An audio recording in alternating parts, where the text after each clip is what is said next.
If I could travel back in time to the afternoon of Friday the 12th of March 1875, I would be entering a huge corn mill which covered this entire site.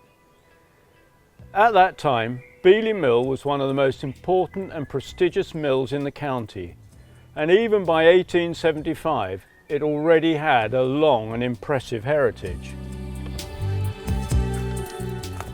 In fact, there were two mills on this site.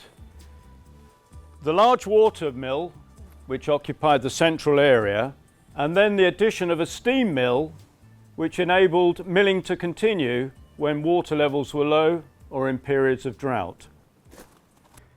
The source of power for the water mill was the River Chelmo, which passed on both sides of the mill and also enabled it to have its own barge docks within the building. These were used to bring in the raw materials and where the flour would leave on its way to Malden and onwards to London by Thames barge. And just beyond the tree line is Beeleigh Abbey, who owned and operated the mill until the dissolution of the monasteries in 1536.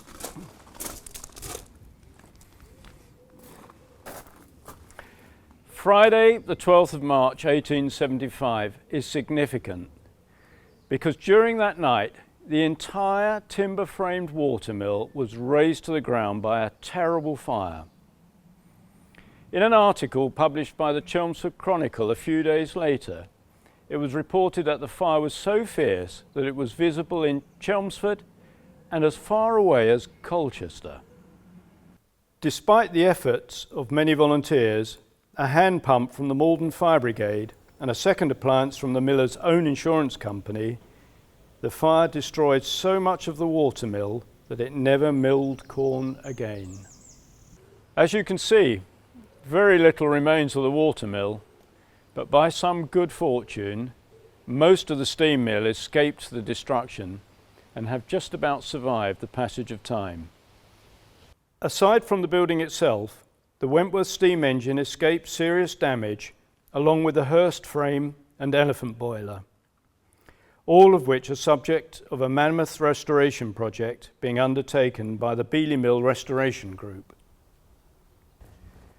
But before we meet the team and look at the enormous task that lies ahead, it's worth considering how and why the power of steam entered our history books and its relevance to this remote part of Essex.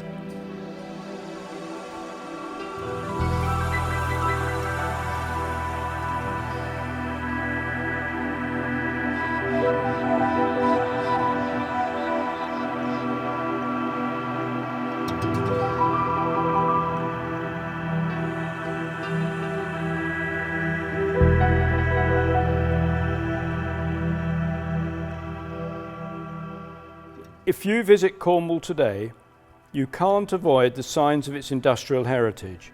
And although these buildings provide an insight into 17th century mining, it's easy to overlook that mining in the West Country began in the early Bronze Age. But not long after it began, the ore deposits from the surface and shallow mines ran out, forcing miners to excavate deeper pits, eventually driving them underground. But it wasn't the digging that was the biggest problem for the early miners, but the ability to remove water from any excavation that went deeper than the water table. And, ironically, some of the earliest methods of extraction used water-driven winches to hoist the excess water out in leather buckets. When serious mining began on the North Cornish coast, the depth of a mine was limited by the ability to extract water from its working area. And, like many inventions, it was a desire to solve this limitation that inspired the engineers of the time to find a solution. Nothing biographical is known about Hero of Alexandria. Even the dates are speculative, but he is generally recognised as being the author of the very first steam experiment sometime around 62 AD. In 1606, a Spanish inventor is credited with the patent for the first steam engine, but the first practical pump, specifically for mining, was developed in 1698 by the Devon engineer and ironmonger Thomas Savery. Local history suggests that one of his early machines which he called the miner's friend, was installed at the Great Wheel Vore mine in Cornwall. His brainchild was, according to his own patent application, a new invention for raising of water and occasioning motion to all sorts of millwork by the impellent force of fire, which will be of great use and advantage for draining mines, serving towns with water, and for the working of all sorts of mills where they have not the benefit of water nor constant winds. In 1710, this same mine, which was noted for its willingness to innovate, installed a steam engine designed by Thomas Newcomen, also an ironmonger and blacksmith. He'd worked alongside Savery and combined Savery's separate boiler with his own cylinder and piston design, patenting the idea in 1712. This produced what is recognised in engineering terms as the first workable and practical design, which transformed the mining industry and gave miners access to untouched coal reserves. Many historians also believe it to be the beginning of our dependence on fossil fuels.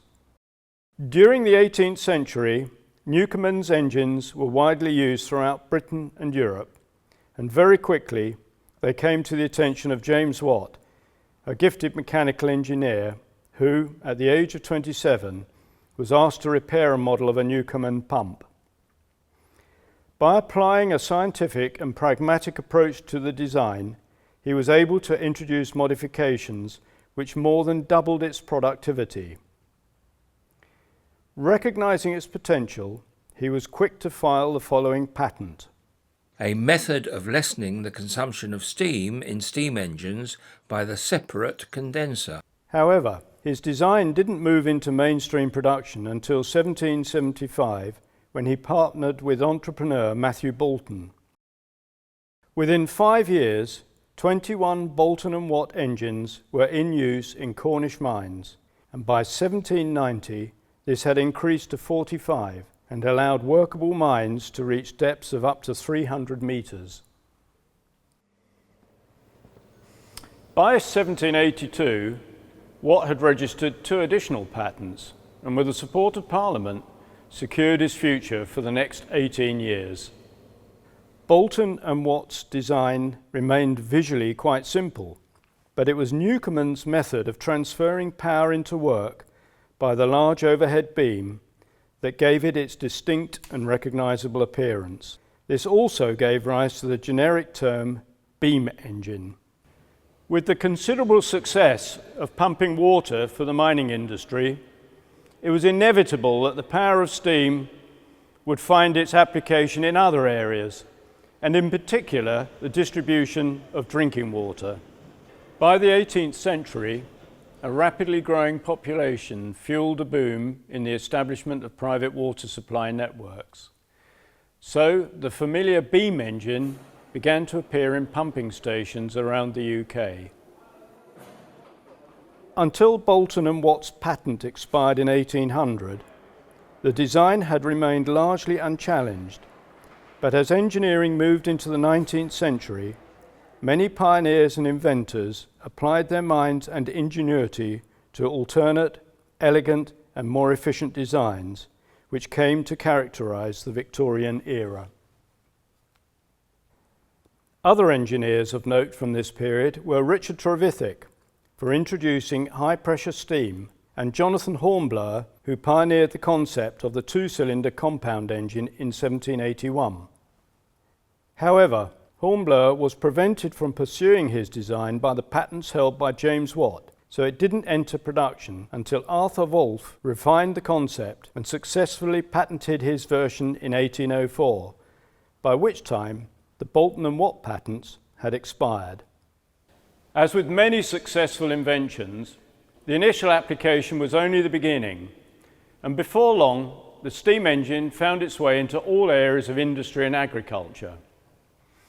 Behind me is one of the 3 triple expansion steam pumps built for the Southend water companies to supply the residents of Southend with fresh drinking water through a 25-mile pipeline. If Beeleigh Mill had still been in production when this facility went into service in 1931, I'm sure the miller would have raised some serious objections, as the water was abstracted upstream from the mill and each pump was capable of moving 8.5 million gallons of water a day. For centuries, people have strived to provide shelter, clothing and food, which made farming commonplace in rural England. So making flour became an important part of everyday life, with Essex providing the ideal landscape. The Domesday Book of 1086 records water mills operating in Colchester and Malden, and an ancient manuscript of the same era details a windmill near Bishop Stortford. At their peak, there were 285 windmills and 115 water mills operating in the county of Essex, 20 of which were along the banks of the River Chelmer and its tributaries. Of those that have survived the passage of time, many have done so in appearance only, like Beeleigh Mill, which is now a private residence, along with the Baker Street Mill, a stunning Grade II smock mill conversion in Alset. Then there's Malsham Mill, which has become a craft and business centre. And in Battlesbridge, you'll find a former Victorian granary, which is now part of a popular antique centre. Also in Battlesbridge, on the other side of the River Crouch, is the old tide mill and drying kilns. But there are a few mills that have retained more than their brick and weatherboard facade. Some of these have survived because Essex County Council adopted a policy of preserving a selection of mills in Essex. Essex County Council established the Mills Department as a separate body in around 1970 to look after the mills that they were acquiring at that time for restoration. They wanted to acquire some of these buildings before they became derelict and were lost to the community. Essex County Council has 6 mills under its control. We have a tide mill at Thorrington, we have 3 windmills, a tower mill at Stock, a post mill at Finchingfield nearby. This is Alderford Street where we are now, which is a water mill. And we have a steam mill at Beeleigh and a post mill at Mount Nessing. Now, the mill at Alderford Street here, where we are sitting, was a water mill, and the water wheel drove the mechanism that you can see behind me here. Well, if we run out of water because there's a bit of a drought, or in a windmill, if we run out of wind, we can't work. Steam, of course, when it came along, relies on coal power or oil, and it doesn't need or is not subject to the vagaries of wind and water. So we can basically use the mill at any time. So we would put a shaft back in from the outside usually and run steam power back into the mill to operate the machinery when there was a lack of wind or water. In 1845, undoubtedly enticed by the notion that a steam engine could provide constant power, miller Joseph Ward modified this brick building and installed a Wentworth beam engine here in Beeleigh Mill. And this is where our story really begins. The mill lies on the banks of the River Chelmer, near to its junction with the River Blackwater, a short distance from Malden. This provided an excellent transport link with Heybridge and the fleet of Thames barges that frequently moved cargoes into London. When the Chelmer and Blackwater rivers were canalised in 1797, the navigation served 7 mills along its 14-mile route, and up to the beginning of the 20th century, when milling was at its peak, this area would have been a hive of activity. Today, Beeleigh Mill and Beeleigh Abbey remain connected in name only, but during their early history, they were more than close neighbours sharing the same section of river. So there was probably a mill here in Beeleigh from the Saxon period. The reason we believe that is that the Domesday survey talks about a water mill in Malden. And it talks about values then and values now. And by then it means pre-conquest, pre-1066.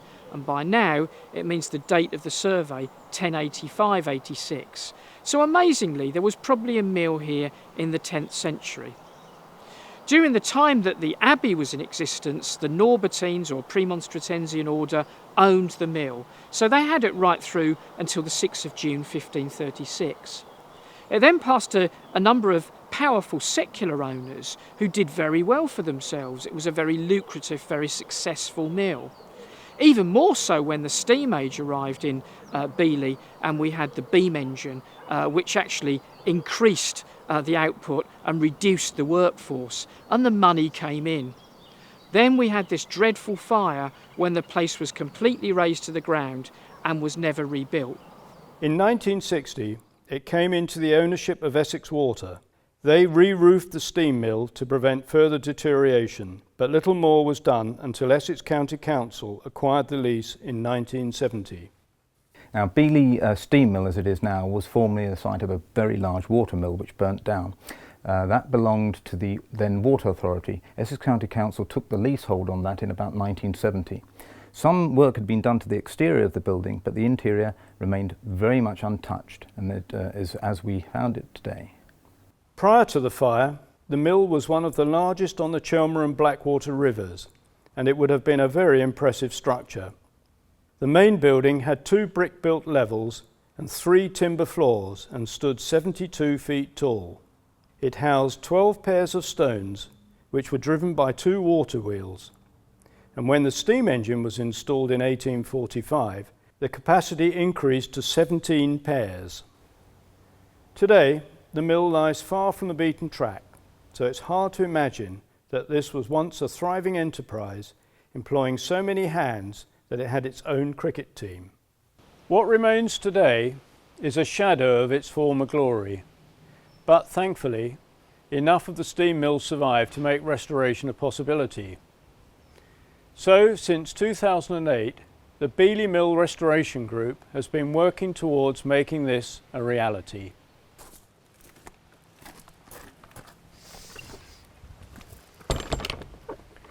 In part 2 of our programme, we'll be looking at the task ahead in a lot more detail and meeting several members of the team. So I hope you will join me again as we follow their progress towards the ultimate goal of a fully restored and functional steam mill.